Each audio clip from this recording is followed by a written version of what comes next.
محترم ناظرین کرام، اب ہم آپ کے سامنے درس قرآن پیش کرتے ہیں۔ اب آپ کے سامنے تشریف لا رہے ہیں مولانا عبد الملک مظاہری صاحب دامت برکاتہم۔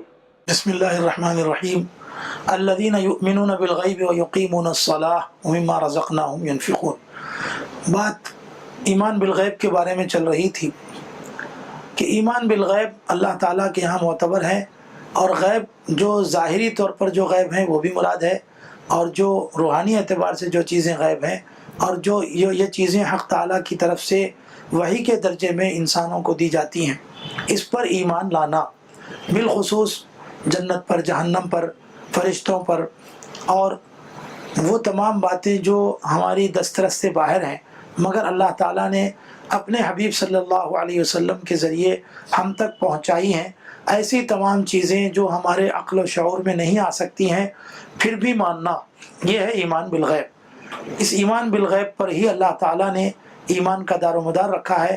اگر کوئی عالم سکرات کے موقع پر جب غیب کی چیزوں کو ہٹا کر شہود، عالم شہود میں لا لیا جاتا ہے، اور اس وقت میں اللہ کے نبی صلی اللہ علیہ وسلم نے فرمایا کہ جب انسان کا آخری وقت آتا ہے تو اس وقت میں اللہ تعالیٰ اس کے سامنے فرشتوں کو کھول دیتے ہیں، اور اس کے مقامات کیا ہونے والے ہیں وہ کھول دیتے ہیں۔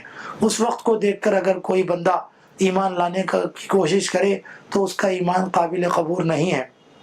اور اب چیزیں چونکہ وہ عالم شہود میں آ گئی ہیں تو عالم غیب پر سے ایمان ہٹ گیا، اس وجہ سے اللہ تعالیٰ کے ہاں ایسا ایمان معتبر نہیں ہے۔ الذین یؤمنون بالغیب ویقیمون الصلاۃ۔ دوسرا نمبر ہے یقیمون الصلاۃ، نماز کو قائم کیا کرتے ہیں۔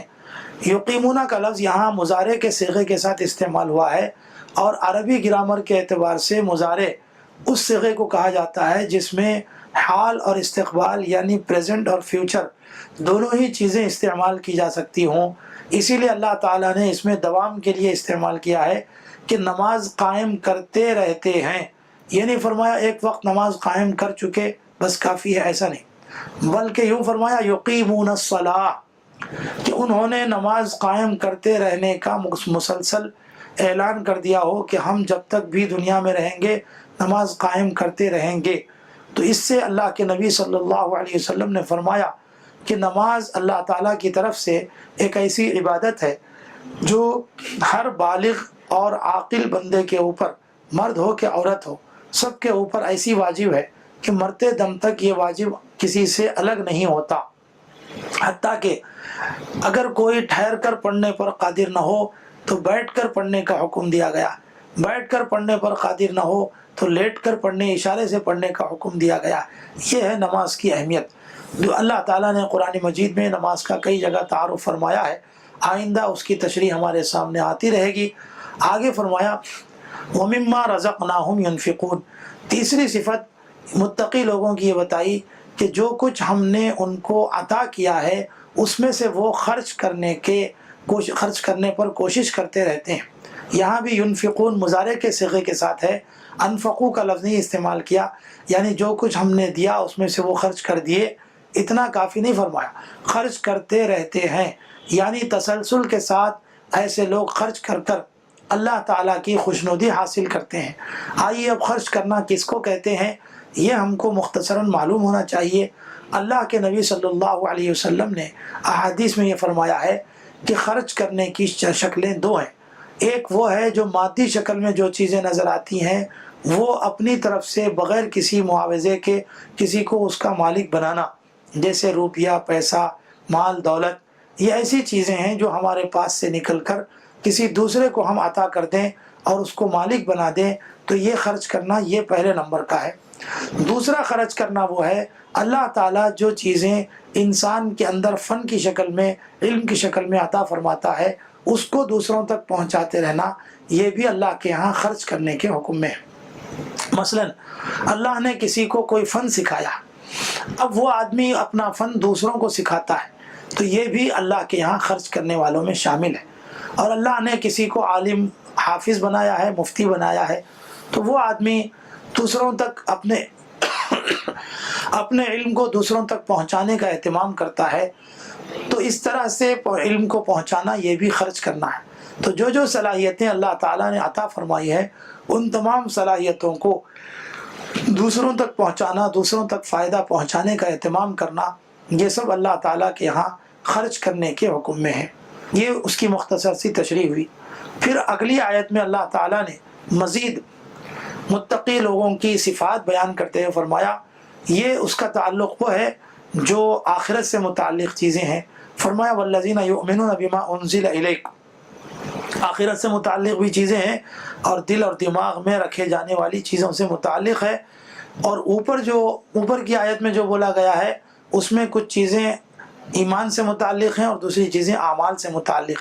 ایمان کا تعلق دل اور دماغ سے ہے اور اعمال کا تعلق انسان کے لیے تمام اعضاء اور جوارح سے ہے۔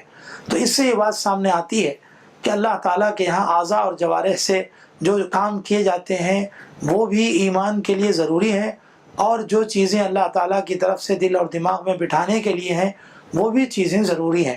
اسی لیے اگلی آیت میں فرمایا والذین یؤمنون بما انزل الیک وما انزل من قبلک، اور وہ لوگ جو کہ ایمان رکھتے ہیں ان تمام چیزوں پر جو آپ کی طرف نازل کی گئی ہیں اس پر بھی، اور جو آپ سے پہلے نازل کی گئی ہیں اس پر بھی ایمان رکھتے ہیں، اور آخرت پر تو وہ یقین کا درجہ رکھتے ہوں۔ اللہ کے نبی صلی اللہ علیہ وسلم کے بارے میں یہ فرمایا کہ ما انزل الیک۔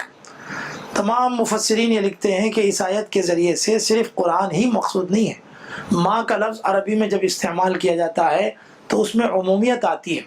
عمومیت کے سلسلے میں یہ بات یاد رکھ لیجئے کہ جو چیزیں اللہ نے رسول اللہ صلی اللہ علیہ وسلم پر نازل کی ہیں ان تمام پر ایمان لانا۔ بعض ایسی چیزیں ہیں جو اللہ تعالیٰ نے رسول اللہ صلی اللہ علیہ وسلم پر نازل کی ہے اور اس کو تلاوت کے لیے اجازت دے دی ہے، اس کو تلاوت کر کے پڑھا جا سکتا ہے اور اس کی تلاوت دنیا میں عام ہوتی ہے، اس کو وحی مطلوع کہا جاتا ہے۔ اور دوسری چیز ہے جو اللہ تعالیٰ نے رسول اللہ صلی اللہ علیہ وسلم پر نازل کی ہیں اس کو وحی غیر مطلوع کہا جاتا ہے۔ یعنی بہت سے وہ باتیں جو رسول اللہ صلی اللہ علیہ وسلم نے صحابہ کو سمجھانے کے لیے قرآن سے علاوہ بھی ہٹ کر بھی بہت ساری باتیں بتائی ہیں، جس کے بارے میں خود اللہ تعالیٰ نے سورہ نجم میں کے پہلے رکوع میں فرمایا ہے وَمَا يَنْطِقُ عَنِ الْهَوَىٰ إِنْ هُوَ إِلَّا وَحْيٌ يُوحَىٰ، کہ جو کچھ رسول اللہ صلی اللہ علیہ وسلم اپنی زبان سے فرماتے ہیں وہ اپنی خواہش کی وجہ سے نہیں فرماتے، بلکہ اللہ تعالیٰ کی طرف سے وہ وحی ہوتی ہے، اس وحی کو اللہ تعالیٰ کی طرف سے صحابہ کے سامنے بولتے ہیں، اسی کا نام وحی غیر مطلوع ہے۔ تو ما انزل الیک میں دو چیزیں آ گئی، ایک تو پڑھی جانے والی تلاوت کی جانے والی وحی جس کا نام قرآن پاک ہے، دوسرے وہ تمام باتیں جو رسول اللہ صلی اللہ علیہ وسلم نے وقتاً فوقتاً صحابہ کو سمجھانے کے لیے کی ہیں جس کا نام حدیث ہے۔ اور حدیث کی تشریح میں محدثین نے یہ لکھا ہے کہ رسول اللہ صلی اللہ علیہ وسلم کی اقوال، افعال اور تقریرات، ان تین چیزوں پر محیط ہونے والی چیز کو حدیث کہا جاتا ہے۔ تو یہ بھی ما انزل الیکا کے مفہوم میں شامل ہے کہ رسول اللہ صلی اللہ علیہ وسلم نے جو باتیں اپنی طرف سے بیان فرمائی اور جو قرآن میں نہیں ہے تو وہ بھی گویا اللہ ہی کی طرف سے ہے، اسی لیے اس کو مانے بغیر کوئی مسلمان نہیں کہلا سکتا۔ دوسرے نمبر پر فرمایا وما انزل من قبلک، جو کچھ اللہ کی طرف سے سابقہ پیغمبروں پر نازل کیا گیا ہے اس پر بھی ایمان رکھنا۔ ہمارا یہ ایمان ہے کہ اللہ تعالیٰ نے آسمان سے 4 بڑی کتابیں نازل فرمائی ہیں، آسمانی کتابیں، اور بہت سے صحیفے نازل فرمائے ہیں۔ مفسرین نے لکھا ہے کہ کم از کم 100 صحیفے دیگر انبیاء علیہ السلام پر اللہ تعالیٰ نے نازل فرمائے ہیں۔ ان میں سے حضرت موسیٰ علیہ السلام پر کچھ نازل ہوئے ہیں، حضرت ابراہیم علیہ السلام پر، اور دیگر روایات کے مطابق حضرت نوح علیہ السلام پر اور حضرت شیس علیہ السلام پر، حضرت آدم علیہ السلام پر بھی نازل ہوئے ہیں۔ اس طرح کے صحیفوں پر بھی ایمان رکھنا ہے۔ اور جو 4 بڑی آسمانی کتابیں نازل کی گئی ہیں، نمبر 1 تورات، جس کو اللہ تعالیٰ نے حضرت موسیٰ علیہ السلام پر نازل فرمایا ہے۔ نمبر 2 زبور، جس کو اللہ تعالیٰ نے حضرت داؤد علیہ السلام پر نازل فرمایا ہے۔ نمبر 3 انجیل، جس کو اللہ تعالیٰ نے حضرت عیسیٰ علیہ السلام پر نازل فرمایا ہے۔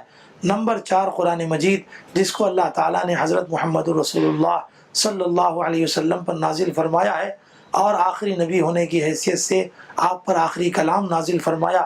اب آپ صلی اللہ علیہ وسلم کے بعد نہ کوئی نبی آنے والے ہیں اور نہ کوئی آسمانی کتاب آنے والی ہے۔ یہ ہے وما انزل من قبل کی تشریح۔ تو معلوم یہ ہوا کہ انبیاء علیہ السلام پر جتنے صحیفے نازل ہوئے اس پر ایمان رکھنا۔ اب آگے کی بات مفسرین نے یہ لکھی ہے، ایک ہے تورات اور انجیل اور زبور پر ایمان رکھنا، اور دوسرے ہے تورات اور انجیل اور زبور کو عمل کرنے کے لیے استعمال کرنا۔ تمام مفسرین لکھتے ہیں عمل کرنے کے لیے تو اس زمانے میں صرف اور صرف قرآن پاک ہے، باقی تورات اور انجیل اور زبور چونکہ اپنی اصلی حالت پر باقی نہیں رہیں، اس واسطے ان پر عمل نہیں کیا جا سکتا۔ صرف عمل کرنے کے لیے اللہ تعالیٰ نے قرآن مجید کو قرار دیا ہے، چنانچہ قرآن مجید میں اعلان ہے ان الدین عند اللہ الاسلام۔ یاد رکھو کہ اللہ تعالیٰ کے پاس دین اگر ہے تو وہ اسلام کا نام ہے، باقی تمام ادیان کو اللہ تعالیٰ نے منسوخ کر دیا ہے۔ اس منسوخ ہو جانے کی وجہ سے اب کسی اور کتاب کو ہم عمل نہیں کریں گے، فالو نہیں کریں گے، بلکہ صرف قرآن مجید کو ہی فالو کیا جائے گا۔ اور جو کوئی دنیا میں یہ کہے گا کہ ہم قرآن مجید سے ہٹ کر دوسری کتابوں پر بھی عمل کرنا چاہیں گے، ایسے لوگوں کی باتوں پر عمل نہیں، ایسے لوگوں کی باتوں کو قابل قبول نہیں سمجھا جائے گا۔ اس سلسلے میں آپ کو ہم ایک واقعہ حضرت عمر فاروق رضی اللہ تعالیٰ عنہ کا سناتے ہیں کہ ایک مرتبہ مدینہ منورہ میں رسول اللہ صلی اللہ علیہ وسلم مسجد نبوی میں تشریف فرما تھے کہ اس درمیان میں حضرت عمر فاروق رضی اللہ تعالیٰ عنہ کہیں سے تشریف لائے اور ان کے ہاتھ میں ایک پرچہ تھا۔ اس پرچے کو عربی میں حضرت عمر فاروق رضی اللہ عنہ نے آ کر پڑھنا شروع کر دیا، اور پڑھ کر سنانے کے بعد یہ کہا کہ یا رسول اللہ، یہ قرآن، یہ یہودیوں کی تورات ہے، وہ لوگ جو اپنے بچوں کو پڑھا رہے تھے، میں نے ان لوگوں سے وہ پرچہ مانگ کر آپ کو بتانے کی نیت سے لے کر آیا تھا، کیا آپ نے اس بات کو دیکھا اور پڑھا؟ اس میں اچھی اچھی باتیں لکھی ہوئی ہیں۔ ایک طرف حضرت عمر رضی اللہ تعالیٰ عنہ وہ پرچہ پڑھ کے سنا رہے ہیں، اور دوسری طرف نبی کریم صلی اللہ علیہ وسلم کے اوپر غصے کے اثرات نمایاں ہوتے ہیں، حتیٰ کہ غصے کے اثرات کی وجہ سے آپ صلی اللہ علیہ وسلم کے رخسار مبارک انتہائی لال ہو جاتے ہیں، سرخ ہو جاتے ہیں۔ تو اس کی وجہ سے آپ صلی اللہ علیہ وسلم نے غصے کا اظہار فرمایا، لیکن حضرت عمر رضی اللہ عنہ اپنے پڑھنے میں مصروف رہے اور غصے کی کیفیت کو دیکھا نہیں۔ تو بعد میں حضرت ابوبکر صدیق رضی اللہ تعالیٰ عنہ نے حضرت عمر کو متوجہ ہونے کے لیے فرمایا، یا عمر ثقلت کا امک، اے عمر تم کو تمہاری ماں گم کر دے، کیا کر رہے ہو؟ دیکھتے نہیں ہو کہ رسول اللہ صلی اللہ علیہ وسلم پر کیا حالت ہے؟ تو جیسے ہی رسول اللہ صلی اللہ علیہ وسلم کی حالت حضرت عمر نے دیکھی، فوراً پڑھنا چھوڑ دیا اور کہا یا رسول اللہ، ہم معافی چاہتے ہیں، رضینا باللہ ربا وبالاسلام دینا وبمحمد النبی صلی اللہ علیہ وسلم رسولہ کہہ کر آپ صلی اللہ علیہ وسلم کو منانے کی کوشش کرتے ہیں۔ اس کے بعد رسول اللہ صلی اللہ علیہ وسلم جب تھوڑی دیر کے بعد غصے سے آگے بڑھتے ہیں تو آپ صلی اللہ علیہ وسلم فرماتے ہیں، اے عمر تم کو نہیں معلوم کہ جو دین میں لے کر آیا ہوں وہ دین تمام پرانے دینوں کو منسوخ کرنے کے لیے آیا ہے۔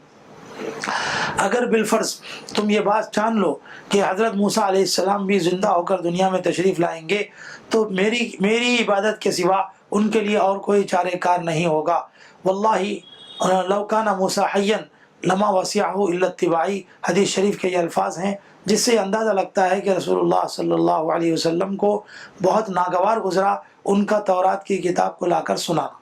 معلوم کیا ہوا؟ یہ ہوا کہ یہ سنانے سے اللہ کے نبی صلی اللہ علیہ وسلم نے ان کی کتاب کے اوپر اعتراض نہیں کیا، بلکہ اعتراض اس بات پر تھا کہ ان لوگوں کی کتابیں اپنی اصلی حالت پر باقی نہیں رہی۔ محمد اشرف